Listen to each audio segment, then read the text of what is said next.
영어 기초를 찾는 분들의 특징은 사실은 영어를 포기한 상태라 봐야 되죠.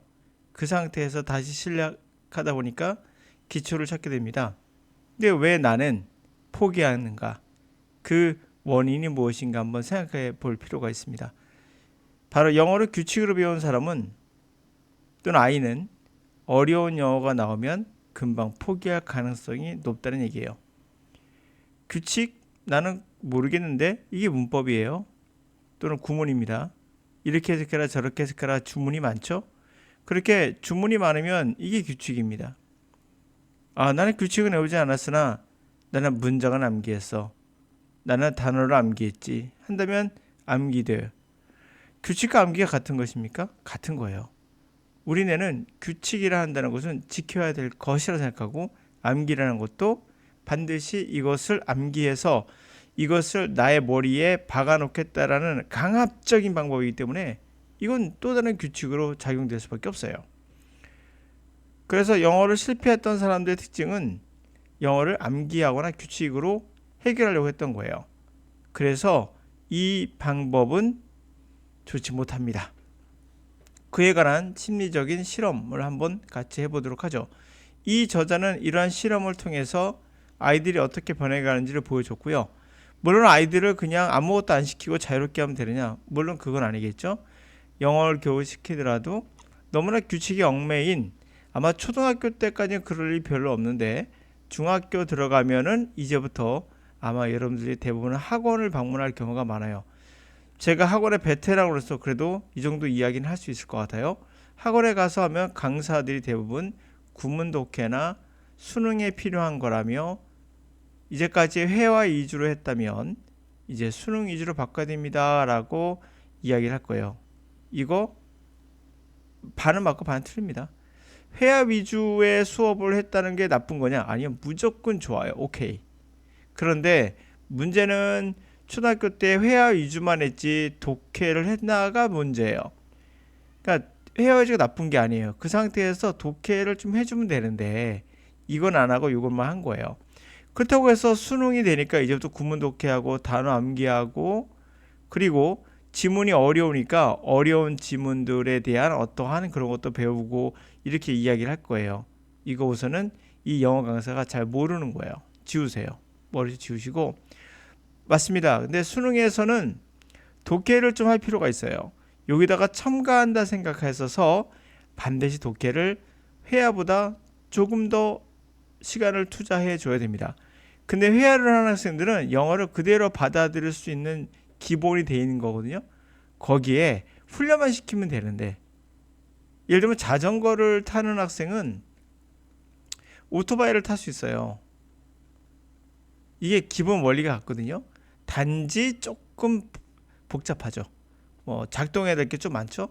조작 방법을 조금 배우고 그게 익숙해져야 돼요. 이와 같은 거예요. 근데 완전히 자전거를 타면서 배웠던 영어 회화를 배웠던 학생들에게 야 이제는 이거 하면 안 돼? 그래놓고 이 오토바이를 새롭게 완전 뭐랄까 그 안에 있는 작동 방식까지 그 엔진의 이기통이고 이것은 어떻게 작동하며 피스톤의 움직임까지 다 알려주고 하는 쓸데없는 것까지 알려주는 이러한 규칙들 이러한 것들이 학생들을 망치는 거거든요. 그러니까 이런 거에 현혹당하지 마시고 독해 위주로 수업이 진행되면 돼요. 학생들이 어려워할 수 있으니까 학원 다닐 때 이제는 회화 위주로 했다면 똑같이 이제는 이런 거를 해석해주면 학생들이 충분히 따라갈 수 있거든요. 회화를 좀 하는 학생들은 쉽게 따라갈 수 있어요. 본능적인 언어에 대한 그런 감이 있기 때문에 그래요. 그렇지만 오히려 이렇게 강의하는 강사들 구문이나 학원 가시면 우리나라 99% 영어 학원들은 다 이럴 거예요. 그렇게 수능이 어쩌고저쩌고 하면서 여러분들을 현혹하고 여러분들의 자제분은 거의 90% 망가진다 봐야 돼요.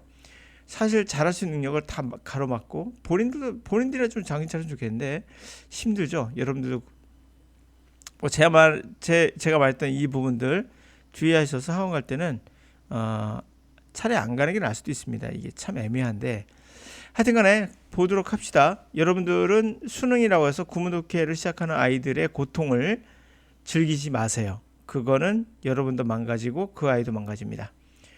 Unconditional parenting, 무조건적인 양육. moving from reward punishment, 보답과 처벌에서 사랑과 reason, 이성으로. When kids feel pressed to things are too tightly regulated, 요 단어 잘 기억해주세요. Regulated in the way they do things, they are like to become less interested in the way in what they are doing and less like to stick with something challenging.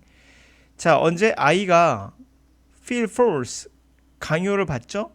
뭔가 해야겠구나 하고 강요를 느끼면, 또는 타이트하게 regulate, 통제라는 거죠. 규칙에 따라 지나치게 타이트하게 통제가 되면 그들이 하는 거에 규칙을 막 만들어서 통제를 하면 그들은 like become 덜 interested, 덜 흥미를 느끼게 되겠죠. 그들이 하고 있는 것에. 그 덜 stick with란 말은 stick이란 말이 고정시키다 뜻이거든요. 그게 뭐겠습니까? 고정시킨다는 얘기는 끊지 않고 계속 하는 거예요. 그래서 여전히 뭔가 챌린징, 어려운 것들, 도전을 요하는 것들에 계속 하지 않을 겁니다. In an intriguing experiment, parents were invited to sit on the floor next to their very young children, not even 2 years old, who were playing with the toys. 자, 이렇게 intrigue, 흥미를 자아내는, 관심을 이끄는 그런 실험에서, 어떤 실험에서 부모들은 were, 과거에 있었던 실험인 거예요. 초대받았어요. floor, 마루 바닥에 앉게 하고 그 옆에는 이제 아주 어린 아이가 있었던 거죠. 그 아이는 심지어 2살도 안 됐습니다. 그리고 장난감을 놀고 있었어요. Some of parents immediately took over the task and or barked out instruction. Put the block in. No, not there. There. 자, 일부 부모는 즉각적으로 take는 받는 거고 over 넘겨받는 거죠. 그 직무를, 그 일을 넘겨받아서 넘겨받거나 본인이 하는 거죠.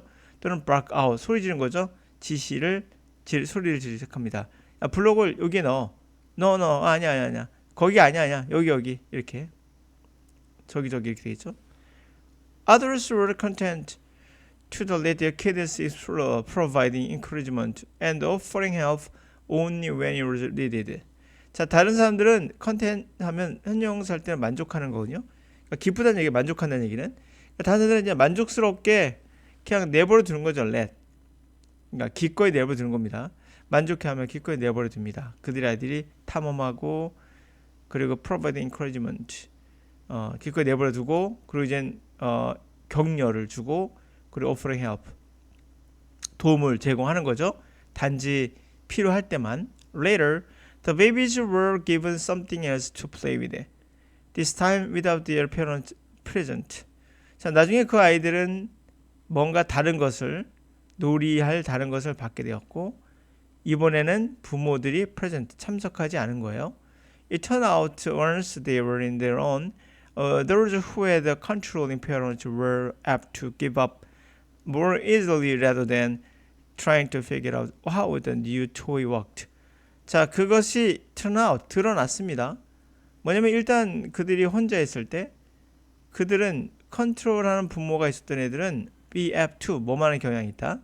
give up, 포기하는 거죠. 좀 더 쉽게 포기하는 경향이 있었어요. 뭐보다는 바로 figure out, 알아내려고 노력하는 거죠. 어떻게 새로운 장난감을 작동하는가를 알아내기보다는, 이렇게 된다는 얘기죠. 사실 이것을 보면서 내가 많은 것을 느끼게 되는데요. 그렇다고 해서 아이들을 그냥 방치하면 되느냐? 그건 분명 아닙니다. 뭐 교육은 시켜야 됩니다. 시켜야 되는데 어떻게 시킬까가 중요한 포인트가 되는 거죠. 아이들이 지속적으로 독해를 할 수 있도록. 그러나 규칙을 너무 강요해서 규칙만을 통해서 독해를 하려다 보면 재미가 없어요. 해석하는 재미 있거든요. 분명. 들리는 재미 있거든요. 이런 것들도 충분히, 물론 재미로 모든 것을 다 포장할 수는 없어요. 재미도 있지만 때로는 해야 되는 것도 있거든요. 동시에 이것을 병행해 가면서 할 수 있는 방법이 좋다. 그러나 규칙과 암기는 흥미를 잃을 가능성이 99%예요. 그래서 우리나라에 영어를 못하는 분들이 거의 8% 이상이 되죠. 90% 이상은 다 못하다 봐야죠. 이게 바로 규칙과 암기 때문에 부작용으로 볼 수도 있지 않겠는가라는 생각을 한번 해봅니다. 여러분들 아이들은, 또 여러분들은 어떻게 될 것 같아요?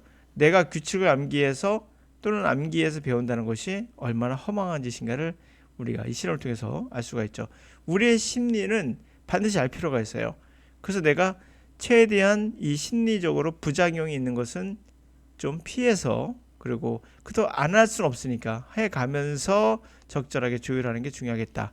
밸런스 잘 맞추는 게 중요하겠죠.